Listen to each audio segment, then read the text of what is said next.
Hola, buenos días, somos el grupo número 3. Mis compañeros y yo explicaremos de manera amplia la actual guerra entre Rusia y Ucrania, haciendo un análisis especialmente en la política exterior de Rusia. Los antecedentes históricamente son muy extensos, pero nos interesa saber cuáles fueron las motivaciones profundas de este conflicto.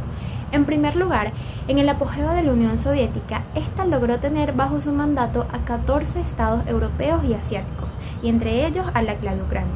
Este enorme poder e influencia se vio severamente mermado con su disolución en 1991, pero las aspiraciones expansionistas han prevalecido hasta hoy día y han llegado a su mayor expresión con la Rusia de Vladimir Putin, un líder, podemos decir, que con abstractas pretensiones de una reconstrucción de la URSS. Además, es importante decir que Rusia cuenta con una gran zona costera, así como un variado número de ecosistemas y grandes recursos naturales, principalmente el gas y el petróleo, los derivados del trigo y fertilizantes, productos que son parte fundamental de ingresos a su PIB por las exportaciones que realiza al mercado europeo. Sin embargo, ahora siendo una potencia decadente frente a Estados Unidos o a China, toma cartas dentro del juego de la geopolítica. Desde 2014, con la anexión de Crimea y la guerra en el Donbass, Ucrania se ha convertido en el principal tema de seguridad europeo. El despliegue de una potente fuerza rusa en la frontera ha vuelto a poner la relevancia estratégica de este conflicto, porque chocan dos enfoques totalmente distintos donde la víctima principal es la población ucraniana. Si Estados Unidos, como líder de la OTAN, protege unos principios que guían a las naciones occidentales, el Kremlin tiene una perspectiva totalmente geopolítica, que defiende sus intereses vitales, ligados a sentimientos de identidad nacional. Cuando la revolución de Ucrania estalla en 2013, el llamado Euromaidán nutre las manifestaciones en Kiev en contra de la injerencia rusa en su política interna.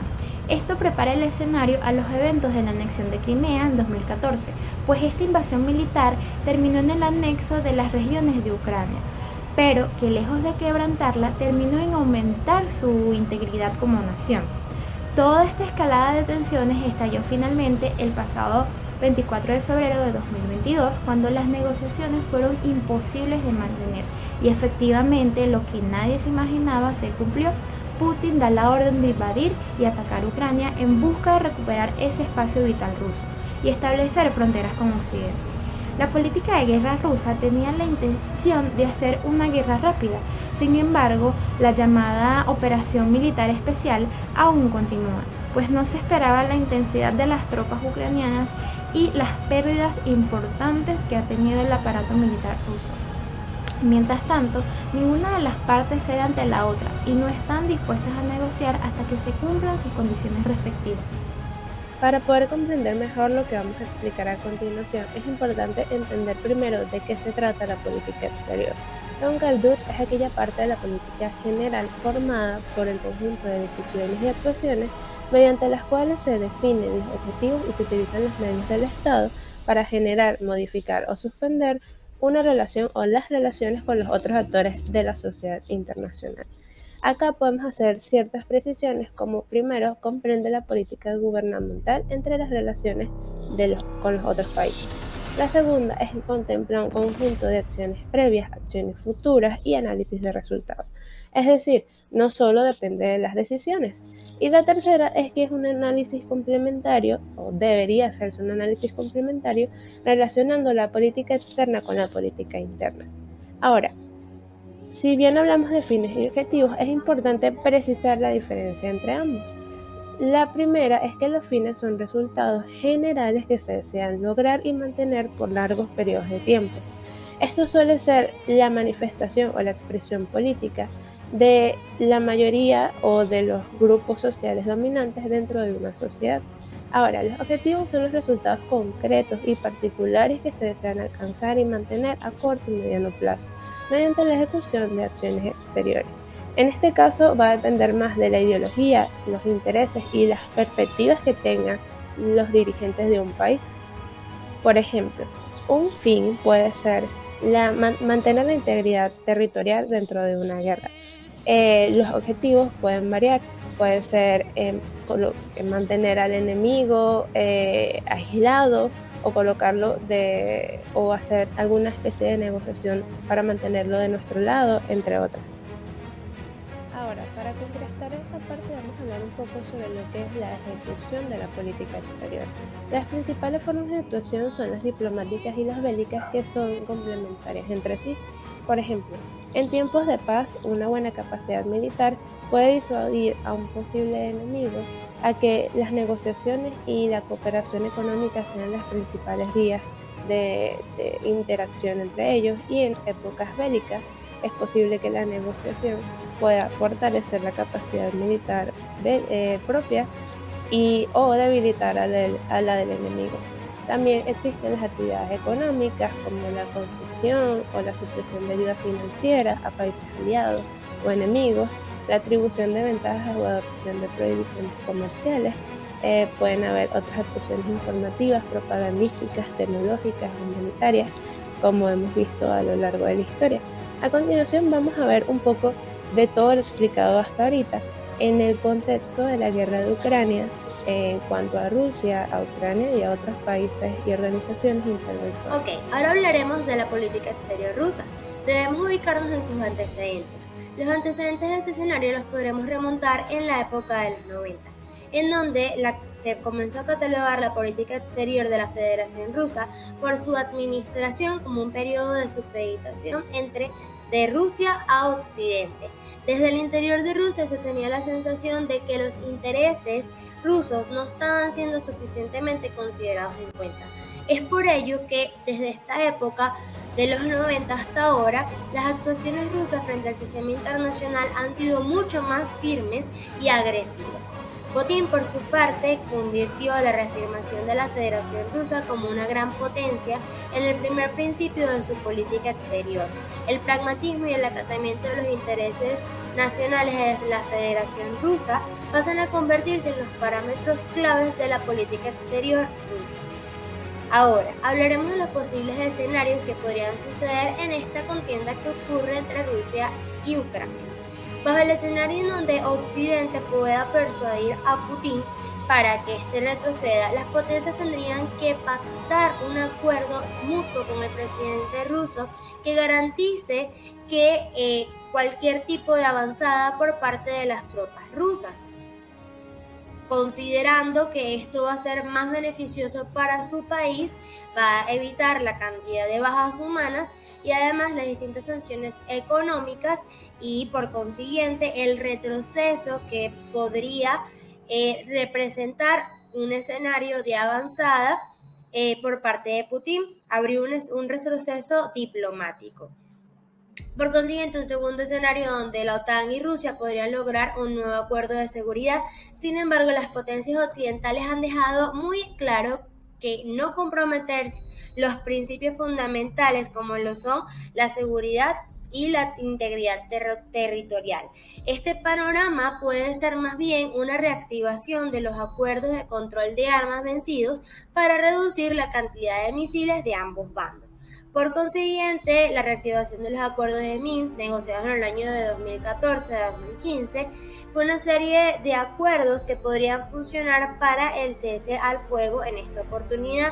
De hecho, la comunidad internacional ha optado en muchas ocasiones porque los acuerdos de Minsk se reactiven nuevamente. De esta manera, ambas tropas cesarían el fuego y no se iría a una guerra. Finalmente, y al menos esperado, sería que el actual status quo se mantenga y se convierta en el porvenir de los años. Rusia retiraría sus tropas, pero dejaría equipos en caso de que fuese necesario utilizarlos, lo cual no sería beneficioso para Ucrania. La política exterior de Ucrania se seguiría debilitando y se seguiría además desestabilizando por la constante amenaza que va a representar la maquinaria rusa en Ucrania. En Occidente se mantendría la presencia fortalecida de la OTAN en Europa del Este, mientras que los políticos y los diplomáticos continuarían perfectamente interactuando. La historia rusa y la ucraniana aún tienen muchos posibles escenarios. Sin embargo, hoy hemos entendido un punto de gran relevancia, que es la actuación de la política exterior rusa y en base a que los rusos van a actuar para poder lograr siempre sus intereses y resguardar la seguridad nacional de su país y de su sociedad. Compañeros, en lo respectivo a la política exterior de Ucrania, cabe recordar que Ucrania ha presentado fuertes lazos históricos, económicos, políticos, lingüísticos y culturales con la hoy conocida como Federación de Rusia. Pues cabe recordar que junto a Bielorrusia, estos tres países antaño formaban parte de lo que era conocido como el Imperio del Rus de Kiev, lo que es considerada como la primera nación eslava. Luego, a principios de la década de los 20 del siglo XX, Ucrania sería invadida por los bolcheviques rusos, por lo que pasaría a formar parte de la Unión de Repúblicas Socialistas Soviéticas hasta el año de 1991, donde dicha Unión de Repúblicas Socialistas Soviéticas sería disuelta y Ucrania pasaría a ser un estado libre y soberano. Desde aquel momento, Ucrania se ha visto envuelta en una dicotomía entre el acercamiento al mundo occidental o hacia el mundo ruso. Ello ha resultado en diversas manifestaciones, disputas e incluso en conflictos bélicos como el presentado en la actualidad, pues Ucrania ha sido invadida por tropas rusas y por ello, en base a los artículos 17 y 18 de la Constitución de la República de Ucrania, se podría justificar el uso de la defensa legítima que este país ha hecho de su territorio, pues incluso Rusia ha violado lo que acordó con Ucrania en el año 1994 en el Memorándum de Budapest, en el cual si Ucrania le cedía lo que fue lo que había sido en el pasado las armas nucleares que poseía la Unión Soviética, Rusia cedería o cesaría de intervenir en el territorio ucraniano y le respetaría su soberanía. Cabe destacar que dicho artículo 17 y 18 establecen las bases de lo que es la política exterior ucraniana. Es decir, tenemos una política exterior donde el principal interés es la protección de su soberanía e integridad territorial y la formación de acuerdos estratégicos para la protección de sus intereses, como lo realizado por el presidente Volodymyr Zelensky al reunirse con legisladores de la Cámara de Representantes del Congreso de los Estados Unidos para recibir apoyo militar y financiero principalmente y de inteligencia militar para poder combatir a los invasores rusos. A su vez, cabe destacar en otros aspectos de estrategia de política exterior la formación de un cuerpo denominado como Legión Internacional, el cual es un cuerpo de extranjeros voluntarios que deciden alistarse en el ejército ucraniano para proteger a Ucrania y pelear en contra de los invasores rusos. La respuesta de Occidente, o más precisamente la respuesta de los países miembros de la Organización del Tratado del Atlántico Norte, junto con los Estados miembros de la Unión Europea, viene a depender de sus intereses nacionales y de la solidaridad con el pueblo ucraniano, pero más que nada sobre el primer factor, ya que el conflicto ruso-ucraniano ha constituido una amenaza para la seguridad internacional y por ende la seguridad nacional de Occidente, debido a que el gobierno ruso básicamente ha violado todos los principios básicos del derecho internacional, se ha burlado de organismos internacionales sumamente importantes como la propia Naciones Unidas y además de ello ha transgredido numerosos tratados internacionales, entre ellos el Tratado de No Proliferación Nuclear. Ahora bien, ¿cuál ha sido la respuesta de Occidente?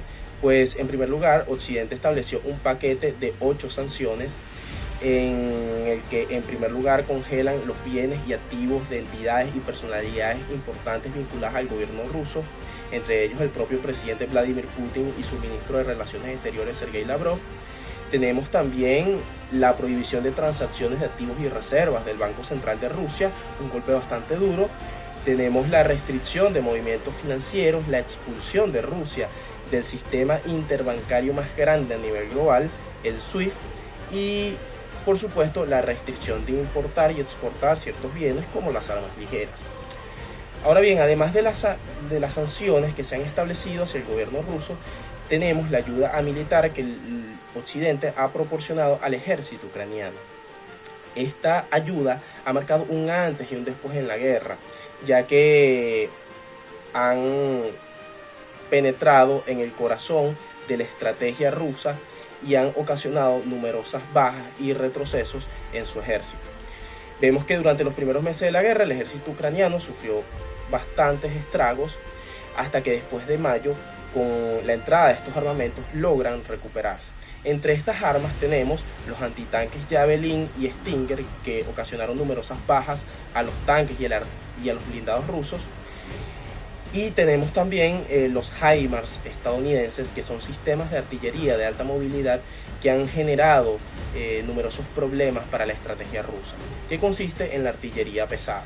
Los HIMARS son un sistema de lanzacohetes múltiples sumamente precisos, a diferencia del obsoleto armamento soviético, y por ende los ucranianos han logrado destruir centros de combate, centros de mando, líneas de suministro, sistemas de comunicaciones, depósitos de municiones, entre otros. Sin embargo, quedan las dudas sobre si esta ayuda militar proporcionada por Occidente es suficiente para continuar con la guerra y para que Ucrania pueda finalmente imponerse al ejército.